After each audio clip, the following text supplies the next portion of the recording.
Most people think they're making decisions. They're not. They're reacting. They're following. They're copying what they see around them. They're waiting for the perfect moment, and they call all of that deciding. It isn't. Here's the honest truth.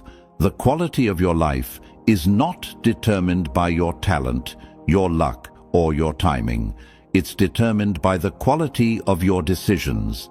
Every day, in small moments that don't feel important, until 5 years later when you look back and realize that was exactly where the path split. And here's what's wild. Most people are making those decisions at the lowest possible level, and they have no idea levels even exist. Niccolò Machiavelli spent his life watching people, leaders, failures, people with every advantage who lost everything, people with nothing who built something real. And what he kept finding, over and over, was never about who knew more. It was always about who thought better. That's the gap. How you think when things are unclear. How you decide when the answer isn't obvious. How you move when the stakes are real and the outcome isn't guaranteed. That's what separates the person going somewhere from the person stuck in the same place year after year. Today we're going through 6 levels of thinking, 6 ways people process decisions. Where you sit on this right now is quietly shaping your money, your relationships, your direction, whether you're paying attention to it or not. Most people never even know this ladder exists. By the end of this, you will. Before we move forward, I want you to drop this affirmation in the comments.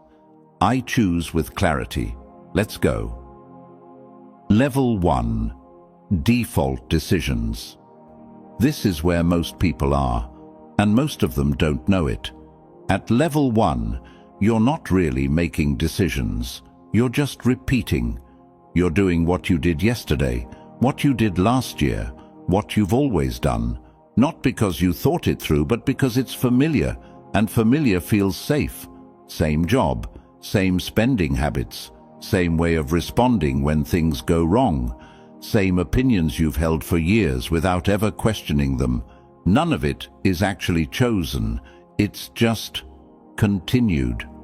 Your brain does this on purpose. Making a real decision takes energy. Your brain is designed to conserve that energy whenever possible, so it finds the pattern it already knows and repeats it. The problem is when that same autopilot takes over the decisions that actually matter. Your career, your money, your relationships, your direction in life. These things are not static. The world around you keeps moving. And if your decisions aren't actually changing with it, you're falling behind, not because you're failing, just because you're standing still while everything else moves. Think about someone who stays in a job they hate for 5 years, not because they love it, not because they thought it through and decided to stay, just because leaving would require making a choice, and making a choice feels risky, so they just keep going back. That's level 1. And it feels like living, but it's really just old decisions running on repeat. The moment you realize this is happening, that's already growth. Most people never even get there. Drop this affirmation in the comments.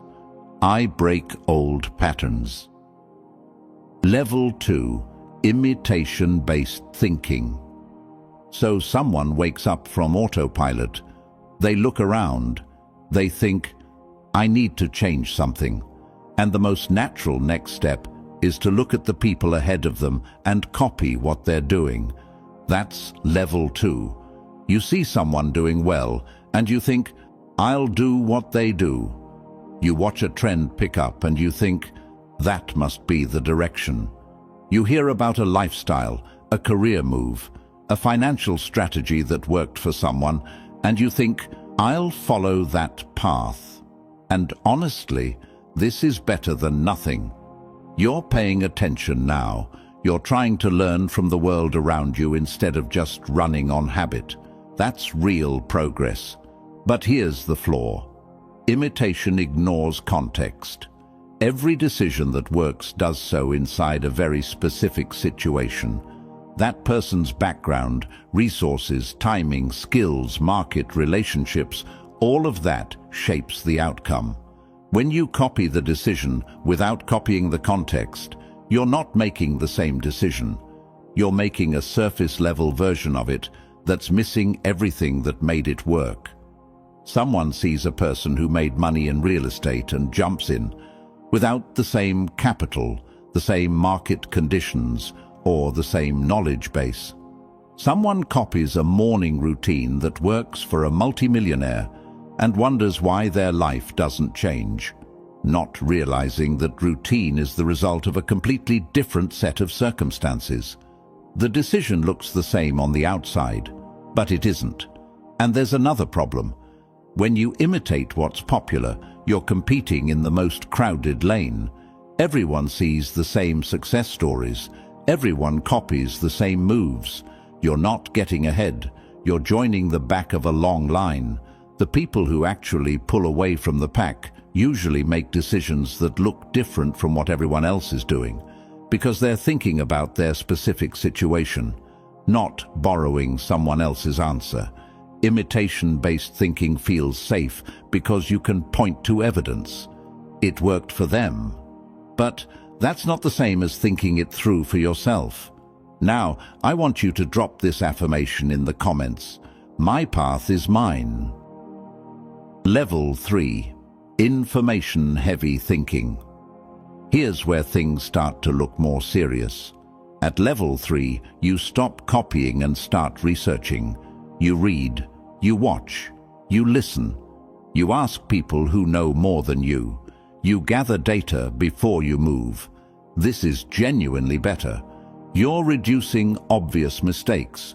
You're building real context. You come into situations more prepared and you ask smarter questions. But level 3 has a ceiling, and a lot of people hit it without understanding why they're still stuck. The problem is this: more information does not automatically mean better decisions. There's a point where you have enough to make a reasonable call, and past that point, more information doesn't bring clarity.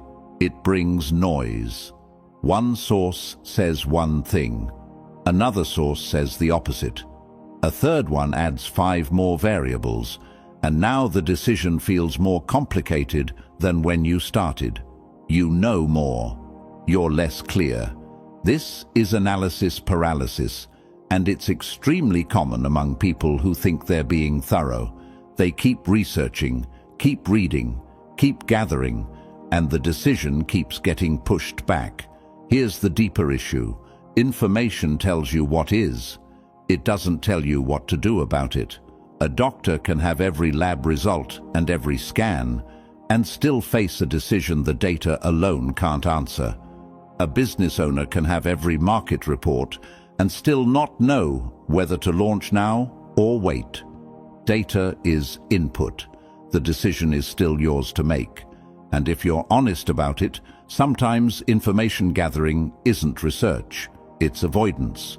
Deciding is uncomfortable. Research feels productive. So people keep researching instead of deciding, and they feel responsible while they do it, and time keeps passing. Level 3 thinking is real progress, but it needs a stopping point, because perfect information doesn't exist. It never will. At some point you have to ask, not, do I have everything? But do I have enough to make a reasonable move? That's the shift that gets you to level 4. Drop this affirmation in the comments. I act despite uncertainty. Level 4. Trade-off awareness. This is where thinking gets genuinely sharp. At level 4, you stop looking for the perfect option. You accept that every choice has a cost, and the real question is which cost you can live with. Most people understand opportunity cost in theory. Level 4. Thinkers actually use it when they decide. Here's what it sounds like in your head at this level. Not just, what does this give me? But what does this cost me? And what am I walking away from by choosing this over something else? When you take a job, you're not just gaining a salary. You're trading 40+ hours a week, your energy, your time, your flexibility, your mornings, every other thing you could have done with that time, gone. When you say yes to something, you're automatically saying no to everything else that slot of time could have held.